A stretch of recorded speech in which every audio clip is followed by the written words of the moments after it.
Bismillah, Assalamualaikum warahmatullahi wabarakatuh. Salam sejahtera untuk kita semua. Adik-adikku sekalian, saya Andi Sudimas Sulaiman, Gubernur Sulawesi Selatan, mengucapkan selamat datang dalam program Smart School Dinas Pendidikan Provinsi Sulawesi Selatan. Hari ini adik-adik sekalian akan mengikuti pembelajaran hybrid dalam program Smart School. Aplikasi Smart School adalah sebuah pendekatan dengan tetap mengedepankan sebuah pendidikan dengan digital approaching, untuk kemudian mengedepankan kualitas dan mutu pendidikan yang diterima siswa secara seragam di seluruh wilayah Sulawesi Selatan, termasuk di pelosok-pelosok. Program ini bukan hanya memberikan kepada adik-adik sekalian pengalaman belajar yang baru, namun juga memberikan fasilitas kebutuhan dengan fitur bermanfaat seperti rekaman video pembelajaran yang dapat diulang, trik-trik penyelesaian soal, ujian-ujian, serta sarana konsultasi pembelajaran dari guru-guru terbaik di Sulawesi Selatan. Sering-sering mengakses aplikasi Smart School melalui gawai yang adik-adik sekalian miliki di setiap kesempatan yang dimiliki. Untuk seluruh adik-adikku sekalian yang saya cintai, saya banggakan, selamat belajar dan semoga ilmu yang didapatkan bermanfaat untuk menambah pengetahuan pendidikan adik-adik sekalian. Salam kita pada salam. Assalamualaikum warahmatullahi wabarakatuh. Salam sejahtera untuk kita semua.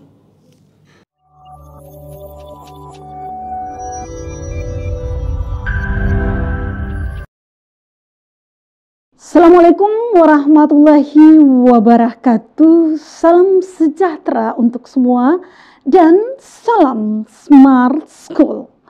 Generasi Smart School berkarakter cerdas.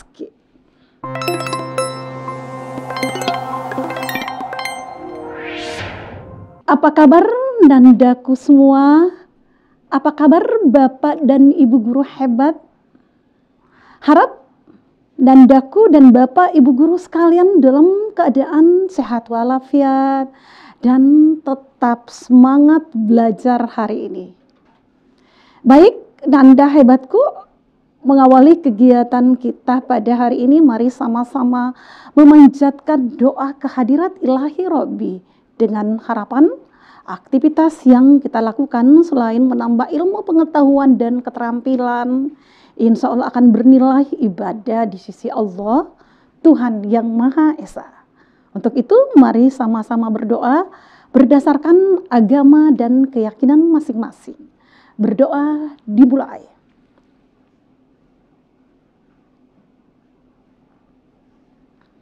Berdoa selesai. Baik, nanda sekalian, hari ini materi pembelajaran bahasa Indonesia di Smart School dan di sekolah masing-masing terkait dengan menganalisis unsur intrinsik dari sebuah novel. Pada pekan lalu pun telah dijelaskan materi yang sama terkait unsur intrinsik dari sebuah novel. Tetapi pada hari ini fokus pembelajaran kita pada unsur intrinsik, tema, latar, dan sudut pandang. Sekali lagi, tema, latar, dan sudut pandang. Masih ingat dengan materi yang dikemukakan oleh Bapak dan Ibu guru sebelumnya? Pasti anak-anak hebatnya Ibu masih ingat kan? Nah, dengan demikian, untuk hari ini, tujuan pembelajaran analisis struktur diharapkan pertama, peserta didik mampu atau mengetahui unsur intrinsik yang terdapat dalam sebuah novel. Yang kedua, peserta didik mampu menganalisis unsur intrinsik novel terkait tema, sudut pandang atau point of view, dan latar atau setting. Jadi sekali lagi nanda sekalian, setelah pembelajaran hari ini, kalian mampu lebih cermat lagi menganalisis unsur intrinsik tersebut, yaitu tema, kemudian sudut pandang, dan latar. Masih ingat dengan pembelajaran sebelumnya, nak? Apa itu novel? Nah, masih ingat? Wah, betul sekali. Berarti indikator dari novel itu sendiri, dia adalah berbentuk prosa. Nah, novel merupakan karya prosa, fiksi yang panjang mengandung rangkaian cerita kehidupan seseorang dengan orang lain di sekelilingnya, dengan menonjolkan watak dan sifat setiap pelaku. Alhamdulillah masih ingat ya. Nah, selanjutnya masih ingat tidak dengan unsur intrinsik? Kan kita sudah pelajari bahwa unsur yang membangun kan ada unsur ekstrinsik dan ada unsur intrinsik. Yang manakah unsur intrinsik itu? Masih ingat? Ya, betul. Kata kunci intrinsik adalah in. Berarti unsur intrinsik itu adalah unsur-unsur yang membangun sebuah cerita dan berada di dalam cerita itu, dan kita bisa temukan ketika membaca sebuah karya. Nah, sekali lagi perhatikan, unsur intrinsik adalah unsur-unsur yang membangun sebuah karya sastra. Unsur itu secara faktual dijumpai saat membaca karya sastra. Alhamdulillah masih ingat ya. Nah, sekarang yang mana yang termasuk unsur-unsur intrinsik di dalamnya? Fokus nak? Ya, betul. Pertama ada tema. Kedua ada tokoh. Kalau ada pelakunya, ada apanya lagi? Ada penokohan, ada karakter tokoh. Ada apa lagi? Latar. Kemudian ada apa lagi? Alur cerita. Kemudian ada apa lagi? Ada gaya. Luar biasa. Masih mengingat. Ya, sekali lagi kita ulangi supaya lebih mantap lagi Nanda. Sekalian, yang pertama ada tema, ada tokoh, ada alur atau plot, ada latar, kemudian ada gaya, ada karakter atau watak tokoh atau penokohan, dan ada sudut pandang atau point of view. Nah, baik, kita menuju pada unsur esensial yang kita bahas pada hari ini, yaitu tema. Apakah itu tema? Ya, tema adalah, ada unsur utamanya adalah pokok. Tema merupakan pokok pikiran atau dasar dari sebuah cerita yang tentunya mempunyai kaitan dengan makna kehidupan. Jadi sekali lagi, tema merupakan pokok pikiran atau dasar sebuah cerita yang memiliki kaitan dalam kehidupan. Pada umumnya pengarang menawarkan kepada pembaca tentang makna kehidupan, mengajak pembaca untuk melihat, merasakan dan menghayati makna kehidupan tersebut dengan cara memandang permasalahan itu. Ya, sebagaimana ia memandangnya. Jadi dengan tema, ada tema yang kita usung dalam sebuah cerita, kemudian seorang pengarang berharap tema yang kita usung itu sampai pada pembaca. Coba perhatikan Anda sekalian, terkait tema. Tema ini merupakan landasan utama dari sebuah cerita. Tema ini merupakan pondasi, andaikan itu adalah sebuah bangunan. Bagaimana kuatnya sebuah bangunan itu tergantung pada unsur utamanya adalah fondasinya. Sama dengan tema, bagaimana tema itu menjadi sebuah karya yang menarik, itu sangat terpengaruh oleh tema yang diberikan dari awal. Kemudian bagaimana sebuah cerita itu ada kejutan-kejutan, ada surprise yang kita bisa berikan, mengandung unsur suspense, rasa penasaran, mengandung unsur plausibilitas, termasuk akalan dan mengandung untuk unity, kepaduan, itu sangat terkorelasi dengan tema yang kita berikan. Dengan demikian Anda sekalian, tema itu terdiri atas tema utama, perhatikan, dan ada tema turunan. Di mana letak perbedaannya? Tema utama itu adalah tema yang menjadi sentral acuan kita di dalam bercerita. Mengapa dalam novel ada tema turunan?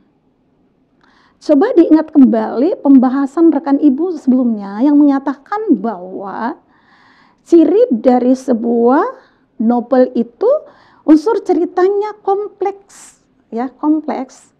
Banyak fenomena yang kita munculkan di dalamnya, bukan sekadar terpaku pada tema sentral. Ya, sehingga muncullah istilah, ada namanya tema utama dan tema turunan. Yang mana yang disebut dengan tema utama? Tema utama itu merupakan pokok cerita bermakna yang menjadi pondasi utama dari penceritaan. Kemudian ada tema turunan. Tema turunan ini adalah tema yang berfungsi menjadi penguat pondasi utama. Jadi bagaimana cerita itu bisa menjadi kreatif, bagaimana cerita itu diwarnai dengan dinamika cerita, sehingga tidak sekadar terfokus pada satu sasaran utama dan muncul kompleksitas cerita itu. Disinilah fungsi sebuah tema turunan. Tetapi tema turunan itu harus sejalan dengan pondasi atau tema utama. Jadi dia sekadar sebagai sebuah komplement, sekadar sebagai sebuah pelengkap. Dan yang sasaran utamanya adalah tema-tema utama. Masih ingat Anda sekalian? Sebelum kita masuk ke karya ini, ketika kalian belajar tentang Ku Antar ke Gerbang misalnya, tentang Borobudur, ya, tentang cerita-cerita yang lain, khusus pada Ku Antar ke Gerbang, pasti kan kita tahu bahwa tema sentralnya itu adalah tentang perjuangan. Perjuangan siapa? Perjuangan dari Bapak Bung Karno. Kemudian ada perang Toko Inggit yang notabene adalah istri Bapak Soekarno yang begitu berperang dalam perjuangan beliau.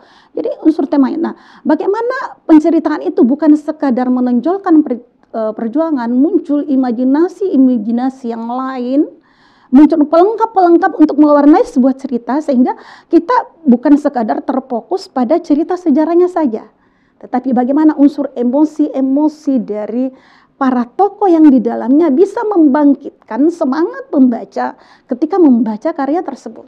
Sehingga di dalamnya muncullah tema-tema tambahan, misalnya ada tema sosial yang diusung ketika bagaimana aktivitas saling membantu, memberikan bantuan dalam perjuangan Bung Karno. Kemudian ada tema-tema cinta di dalamnya, di dalam perjuangan Bung Karno. Bagaimana sosok Ibu Inggit menjadi sebuah pendamping yang begitu setia dan mengantar Bung Karno hingga ke gerbang. Dan kalau kita baca ending yang lagi, ketika terjadi perpisahan beliau, kan di situ ada sebuah cinta, ada sebuah perasaan yang seperti apa, sehingga memunculkan lagi sebuah sesi yang di dalamnya ada unsur, dia katakan, saya tak mampu lagi mengantarmu ke gerbang, akan tetapi perjuanganmu selalu ada dalam doa-doaku. Jadi tentang perjuangan tadi Nanda sekalian, kemudian diberikanlah unsur tema-tema tambahan yang memperkuat tema fondasi atau tema utama yang tadi. Bisa dipahami nak? Ya, lebih jelas lagi ada lagi cerita dari mancanegara yang terkenal. Pernah baca Freud? Nah, kalau kalian buka mencari tentang ini, ceritanya sangat menarik. Ada tentang pernikahan. Ada bapak yang mempunyai anak, kemudian dia sangat menginginkan anak-anaknya itu menikah orang-orang yang berada, dan berapa bangganya dan berapa apanya gregetnya ketika mengetahui di sekitar rumahnya itu ada orang yang tinggal dan dia adalah orang-orang yang berada. Nah, kemudian dalam cerita itu, karena bukan sekadar pada pernikahannya, tetapi ada unsur persahabatan di dalamnya, ada kepura-puraan, dan paling yang jelas lagi tadi tentang tema sejarah Nanda, untuk memudahkan mengetahui di mana letak tema utama dan di mana letak tema-tema tambahan. Nah, sekarang kita menuju pada latar atau setting. Yang manakah yang disebut dengan latar Anda sekalian? Yaitu gambaran yang digunakan untuk menempatkan peristiwa di dalam suatu penceritaan fiksi. Nah, kalau misalnya kalian menulis tentang perjalanan menuju suatu tempat, misalnya Bantimurung. Bagaimana cerita itu menarik, jadi kalian menggambarkan di dalam latar atau setting itu, misalnya tempat Bantimurung itu seperti apa. Kemudian kapan Anda berangkat, apa suasana yang Anda rasakan ketika berada di tempat yang begitu hijau, begitu adem, kemudian ada air yang mengalir. Kemudian bagaimana pranata-pranata sosial yang ada di sebuah wilayah, di sekitar tokoh. Nah, inilah yang menjadi latar atau setting cerita. Jadi latar ini sangat berperan, bukan sekadar kita mengandalkan tema. Bagaimanapun indahnya tema yang kita akan usung, ide yang akan kita kembangkan dalam sebuah cerita, akan tetapi tidak disertai dengan latar-latar, apakah itu waktu, tempat, suasana, sosial, dan sebagainya, itu tak semenarik jika kita menempatkan latar-latar ini pada cerita-cerita yang kita bangun. Jadi pertama ada latar waktu, ya. Nah, ada latar tempat, suasana. Sekarang kita menuju dulu pada latar tempat. Kalau saya berkata, siswa belajar di kelas, otomatis kan latarnya adalah tempat. Namun nandaku sekalian, Ibu pertegas bahwa latar tempat ini berkaitan dengan kondisi geografis, acuan yang berupa apakah itu pusat keramaian, pusat pedesaan, perbelanjaan, olahraga, di sekolah, di rumah sakit, di masjid, di gereja, dan segala macam. Jadi latar tempat ini berkaitan dengan kondisi geografis. Jadi yang menjadikan acuannya sebagai pusat penceritaan. Terkait dengan latar, nandaku sekalian, ini yang perlu kalian pahami, bahwa latar itu terdiri atas, ada yang disebut dengan latar eksplisit dan latar implisit. Nah, sekali lagi, latar eksplisit dan latar implisit. Bagaimana membedakan keduanya? Kalau latar eksplisit itu dijelaskan secara detail tempat yang dinyatakan di dalam sebuah cerita, dan terbalik dengan latar implisit, dia hanya sekedar implisit, tidak terlalu jelas terhadap latar yang dikemukakan. Untuk lebih jelasnya perhatikan tayangan berikut, ya. Jadi latar eksplisit itu adalah latar tempat, biasanya dijelaskan secara detail dan jelas. Misal ini ada siswa dari kepulauan, ya. Sahrul bersekolah di SMA Negeri 7 Pangkep, Pulau Balang Lompo. Nah, Sahrul bersekolah di mana? Nah, berarti kan tempat. Bersekolah di SMA Negeri 7 Pangkep, Pulau Balang Lompo. Jadi secara eksplisit disebutkan tentang di mana Sahrul itu bersekolah, yaitu di salah satu pulau di Balang Lompo, dan alhamdulillah sangat aktif ikut Smart School sekalipun berada di pulau, luar biasa. Yang kedua implisit, yang mana disebut implisit seperti yang Ibu kemukakan tadi, Anda sekalian, latar tempatnya tidak dijelaskan secara detail, melainkan hanya menuliskan gambaran tempatnya saja. Contoh, ya tinggal di sebuah gubuk tak berjendela. Kan masih menimbulkan interpretasi gubuk yang tak berjendela, yang dimaksud itu adalah apa. Tetapi jelas ini adalah tempat, karena diawali dengan preposisi. Dan sekali lagi secara penulisan, apabila tempat itu diawali dengan preposisi atau kata depan, maka dia harus di spasi. Jadi sekali lagi Nanda sekalian, ada latar tempat eksplisit dan ada latar tempat implisit. Setelah latar tempat, nah latar waktu, pastikan latar waktu terkait dengan waktu. Kami belajar bahasa Indonesia melalui aplikasi Smart School pada pukul 11:15. Berarti kan ada pada pukul, berarti itu latar waktunya. Nah sekarang latar waktu lebih jelas lagi. Latar waktu itu berkaitan dengan kondisi abad, dasawarsa, tahun, bulan, hari, dan jam. Dan ini ada di dalam pembelajaran cerpen kelas 11 Anda sekalian. Jadi unsur intrinsik itu ada di cerpen, ada di novel. Jadi saya pikir aku semakin memahami lagi jika di dalam soal-soal itu akan muncul. Nah, apa yang menjadi petanda Anda sekalian? Ternyata latar waktu itu juga sama dengan latar tempat. Ada yang eksplisit dan ada yang implisit. Masih ingat kalau eksplisit apa? Iya, eksplisit itu nyata dituliskan secara detail. Sebaliknya implisit itu tidak tertulis secara detail. Coba lihat sebagai contoh kan ada latar waktu dijabarkan secara jelas di dalam sebuah cerita pada karya sastra. Biasanya latar waktu eksplisit dituliskan dengan menyebutkan tanggal dan jam. Ya, terjadinya peristiwa. Biasa ada di dalam novel Nandaku, di novel-novel yang Nandaku baca, di dalam cerita pendek dan segala macam.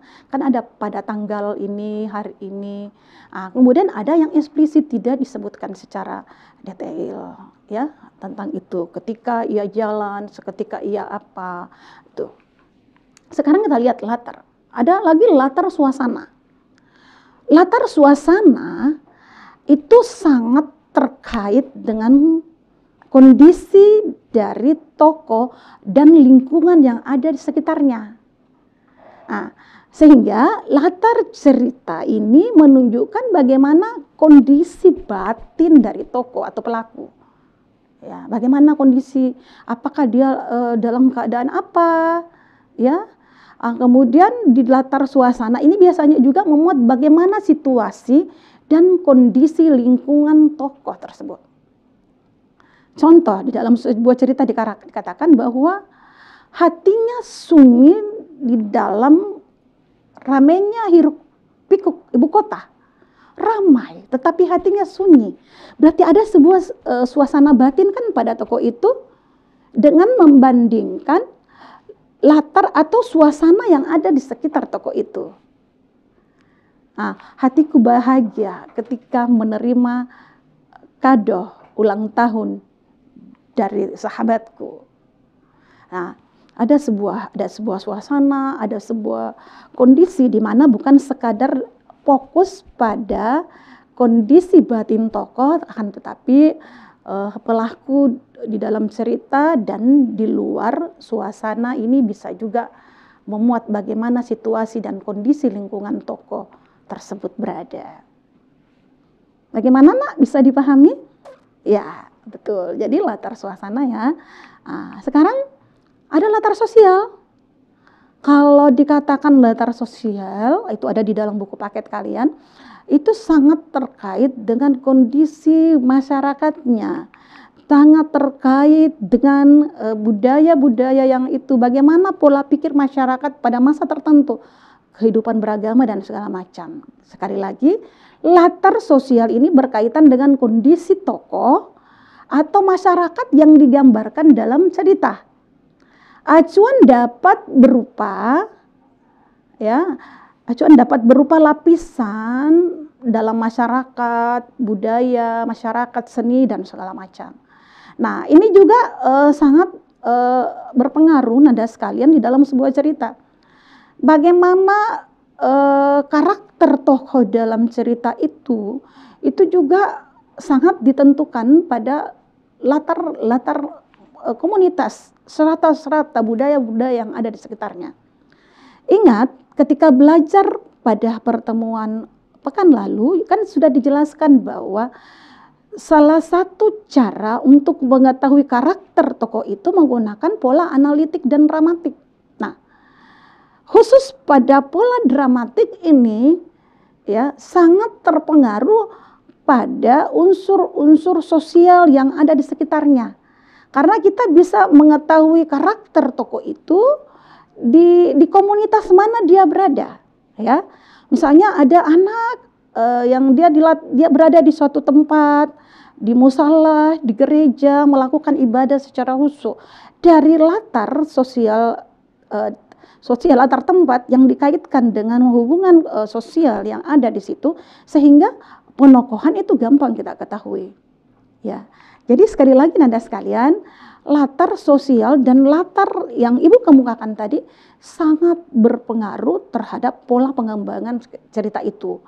Bagaimana sebuah alur cerita bisa terbangun secara korelasi, koherensi, itu sangat terpengaruh pada penempatan latar dari sebuah cerita. Ya, bukan sekadar temanya, bukan sekadar unsur-unsur ekstrinsik yang bergaruh pada cerita itu, ya. Saya kira demikian Anda sekalian. Jadi sekali lagi fokusnya adalah bagaimana bentuk latar itu, apakah latar tempat, latar waktu, latar suasana maupun latar sosial. Bagaimana, Nak? Iya. Setelah latar, kita beralih pada sudut pandang atau point of view. Point, titik, di mana titik view, ya, pandang. Jadi sudut pandang of view dalam hal ini pencerita boleh dia ada di dalam cerita itu dan dia juga boleh berada di luar cerita. Dia di luar cerita dan memotret dan menceritakan apa yang dia lihat, apa yang dia ketahui dan apa yang dia amati. Sehingga sudut pandang atau point of view ini pencerita akan menempatkan tokoh melalui berbagai cara, ya, atau cara pandang dalam menampilkan tokoh, laku, latar, peristiwa untuk menata cerita fiksi kepada pembaca. Jadi orientasinya lagi adalah bagaimana pencerita atau pengarang itu menempatkan tokoh-tokoh yang ada di cerita itu berdasarkan sudut pandang pengarang. Apakah dia sebagai sudut pandang orang pertama atau berstatus sebagai sudut pandang orang ketiga. Jadi, Nak sekalian, fungsi latar ini juga, ya, dan sudut pandang ini menjadi pelengkap, tapi fungsinya urgen karena memang betul-betul kita dapatkan di dalam cerita. Kadang ketika Nandaku membaca, kalian bisa menyangka, oh apakah sudut pandang orang pertama kah pengarang dalam cerita atau sudut pandang orang kedua? Lebih jelasnya kita perhatikan, sudut pandang Anda sekalian ada yang bersatu sebagai sudut pandang orang pertama dan sudut pandang orang ketiga. Apa yang menjadi ciri dari sudut pandang orang pertama? Ingat, saya kan pertama. Saya, aku. Saya belajar bahasa Indonesia. Saya pergi bertamasya. Berarti siapa yang pergi bertamasya? Saya. Berarti aku adalah orang pertama. Jadi tokoh utama yang kalian harus perhatikan di sini, Nak, di dalam menempatkan orang pertama, ada yang berstatus sebagai tokoh utama dan ada yang berstatus sebagai tokoh tambahan. Yang manakah yang disebut dengan tokoh utama atau first person sentral, berarti sentral, tokoh itu adalah sentral. Tokoh utama aku atau saya betul-betul menjadi tokoh dalam cerita itu. Yang mengisahkan apa yang ia rasakan, apa yang ia lihat dalam status sebagai person sentral, tokoh sentral. Contoh, ketika aku lapar, ku coba berangkat menuju warung. Siapakah yang lapar? Saya kan? Siapakah yang berangkat ke warung? Adalah tokoh saya. Di dalam perjalanan aku bertemu dengan seseorang. Ternyata orang itu adalah sahabatku ketika belajar di sekolah dasar. Berarti tokoh utamanya adalah aku. Berarti berstatus sebagai tokoh utama dalam posisi orang pertama. Bisa dipahami, Nak? Ya, terima kasih. Sekarang orang ketiga, yang mana disebut dengan orang ketiga? Orang ketiga itu di luar diri kita. Ya, ada ia, ada dia. Ketika dia bentuknya lebih dari satu orang atau jamak, kan kata gantinya menjadi mereka. Sama pada orang pertama tadi, ketika dia dalam posisi jamak, ya nyata menjadi kami. Ya, aku dan dia saling mengenal, kan? Berarti kan kami kata gantinya.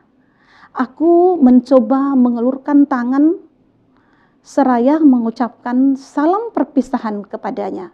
Dan akhirnya kami pun berpisah. Berarti kan kami, karena sudah lebih dari satu orang. Saya dan dia. Nah, sebaliknya orang ketiga, Nak, jamak. Ya, sama dalam bahasa Inggris kan. I and you kan menjadi we. Sama ketika dia mengatakan dia, they, kemudian we, ya dia, si, he. Akhirnya ketika lebih dari satu bergabung, Andi dan Dewi kan menjadi mereka, they. Nah, sama dalam kurang lebih model sudut pandang atau point of view-nya sama. Ya, dan yang terpenting kalian nandaku perhatikan ketika berbicara tentang orang ketiga itu ada unsur esensial. Ya, sama pada tokoh pertama ada disebut dengan tokoh utama dan ada tokoh tambahan. Kalau tokoh tambahan yang tadi yang pertama dia sekadar ada aku di dalam tetapi bukan aku yang menjadi pelaku. Aku melihat Andi bermain di taman. Setelah itu ia berangkat ke masjid. Nah, berarti aku bercerita tetapi bukan aku yang jadi pelaku. Itu orang pertama. Nah, kalau ketiga, nyata nak, karena dia berada di luar diri pencerita.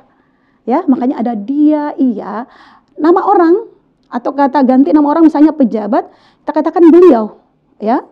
Itu ada ganti orang ketiga. Berarti orang ketiga berada di luar pencerita. Bisa dipahami nak? Nah, sekarang fokus lagi pada orang ketiga. Nah, orang ketiga itu ada yang bersatu sebagai orang ketiga yang serba tahu semuanya. Dia mampu menceritakan jalan pikiran tokoh. Dia mampu mengetahui apa ide-ide, apa cita-cita tokoh, apa yang dilakukan tokoh. Jadi betul-betul ketika menceritakan sosok orang ketiga dalam ceritanya, dia betul-betul mengetahui. Ya, contoh ya. Misalnya ada nandaku yang laki-laki pasti senang bola kan. Nah, ada yang suka bulu tangkis misalnya. Nah, tokoh ketika ingin menceritakan sosok misalnya Sahrul, ya, ada sosok siswa yang bersama Sahrul, ada Sahra, ada Fadila dan segala macam. Dia nggak ingin menceritakan tentang siapa itu Sahrul, siapa itu Fadila, ya, dan segala macam.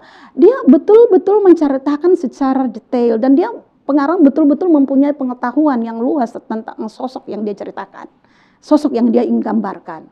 Misalnya Sahrul sejak kecil ingin menjadi pemain sepak bola. Sejak kecil dia bercita-cita ingin menjadi pemain sepak bola.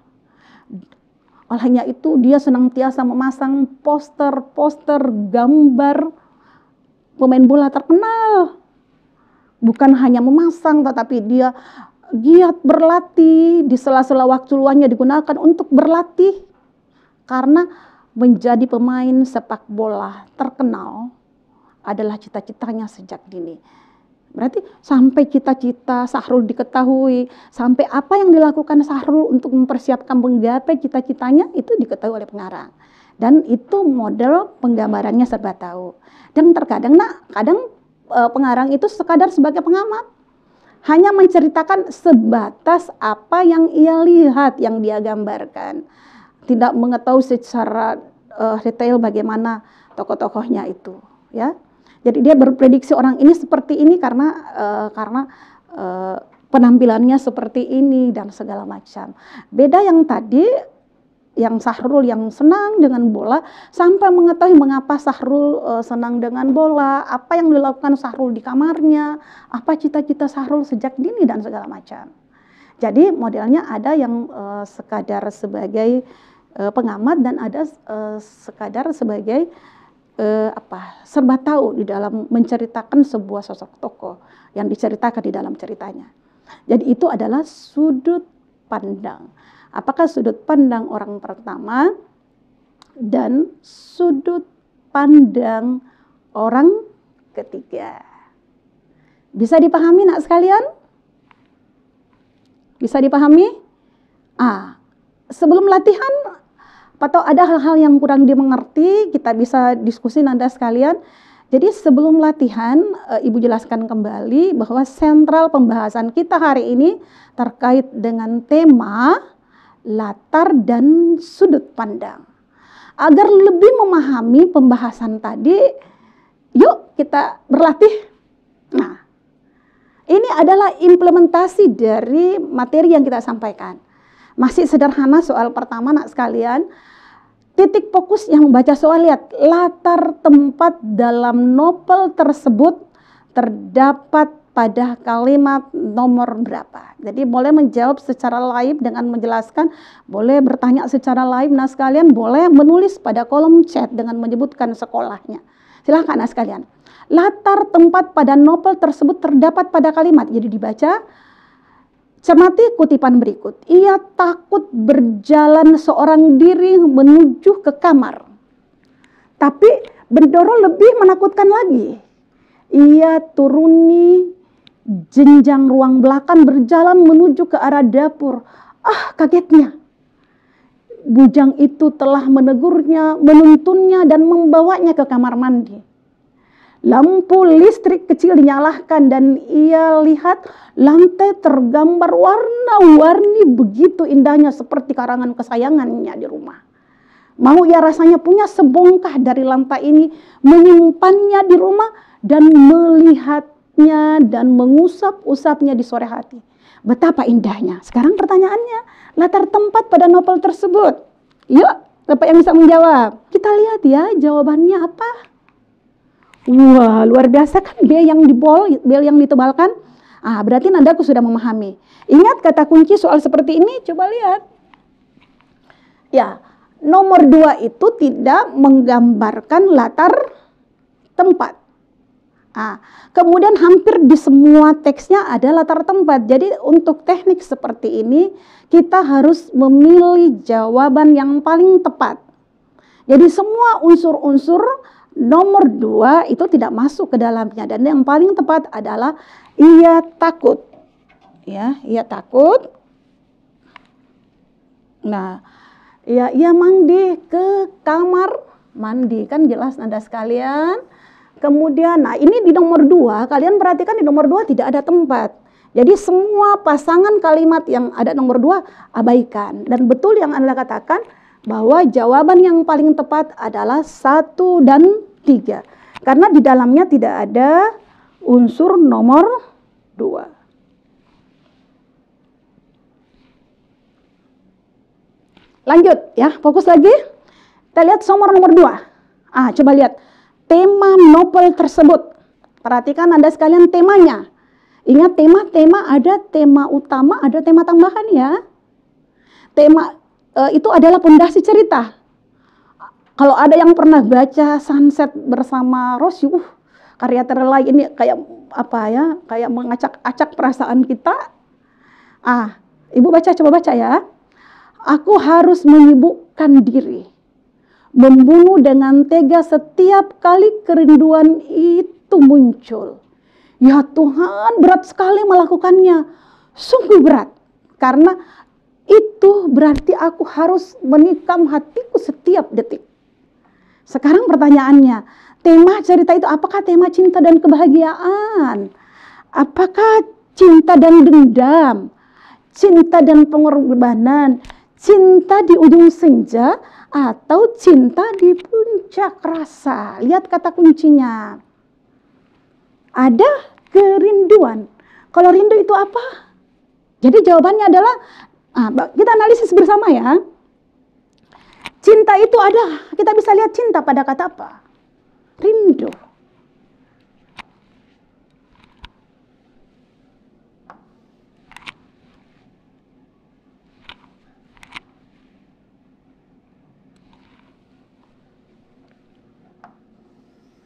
Kerinduan. Kalau tidak rindu, apakah kita masih cinta? Ya, jadi salah satu petanda dari sebuah kecintaan itu adalah kerinduan. Kemudian ini berat sekali melakukannya, sungguh berat. Jadi ada sekalipun sungguh berat, ya, tetapi aku harus menikam hatiku. Menikam bukan dengan menikam dengan senjata tajam, Nanda sekalian ya. Ya, jadi ini juga kata kuncinya. Jadi ini, jadi ya kita lihat apa jawaban Nandaku. Wah, luar biasa kan? Jawabannya benar. Nah, lanjut Nanda sekalian, coba dilihat nih, ada sudut pandang. Kita berada pada sudut pandang. Nah, ini banyak muncul di ujian-ujian, ya.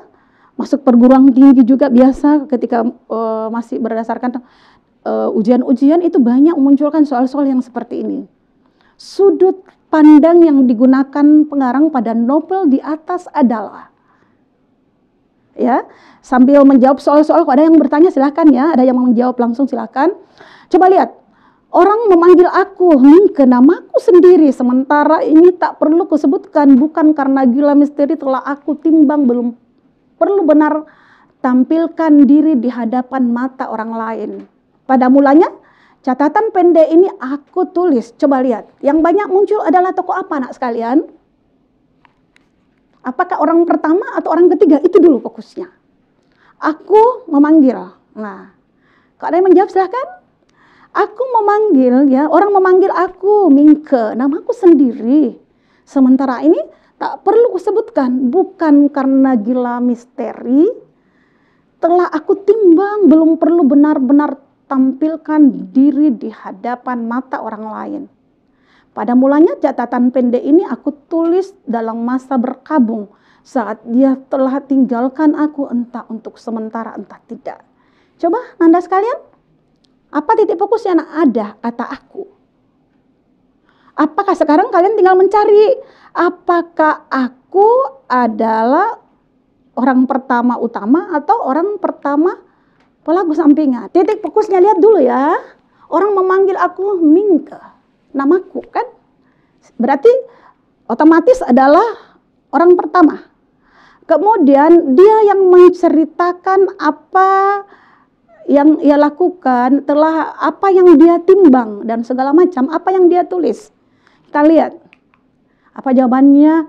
Wah, luar biasa jawaban Nandaku. Kita beri tepuk tangan dulu. Wah, mantap, jam terakhir ya. Jadi orang pertama nak, mengapa orang pertama? Kan aku, namaku sendiri kan, aku Mingke, memperkenalkan dirinya. Apa yang dia lakukan, bukan apa yang dilakukan oleh orang lain. Berarti betul sekali jawaban Nandaku, sudut pandang orang pertama, pelaku utama. Jempol buat Nanda sekalian. Baik, kita lihat. Masih sudut pandang. Nah, ini yang perlu kalian perhatikan. Kalian fokus ya pada orang keberapa dia? Ya, apakah orang pertama atau orang ketiga? Kepala sekolah adalah seorang pejabat penting, Ibu Priska namanya. Caranya bermake up jelas memperlihatkan dirinya sedang bertempur mati-mati yang melawan usia yang tampak jelas pula. Coba lihat gerak-geriknya diatur sedemikian rupa sebagai penegasan kelas sosial. Di dekatnya siapapun yang merasa terintimidasi. Ya, jadi perhatikan, nah, apa titik fokusnya di sini? Ada jawaban? Wah, betul sekali jawaban Anda. Berarti titik fokusnya adalah orang ketiga dan sebagai pengamat. Mengapa sebagai pengamat? Karena pencerita sekadar menceritakan apa yang dilihat pada sosok kepala sekolah tersebut berdasarkan penampilan dan gaya berbicaranya saja. Tidak secara detail mengetahui seperti yang dikemukakan pada contoh yang hobi sepak bola tadi. Wah, luar biasa. Sekarang latar waktu. Yuk, cepat. Latar waktunya apa? Betul sekali. Latar waktunya berada di nomor D. Yang apa itu D?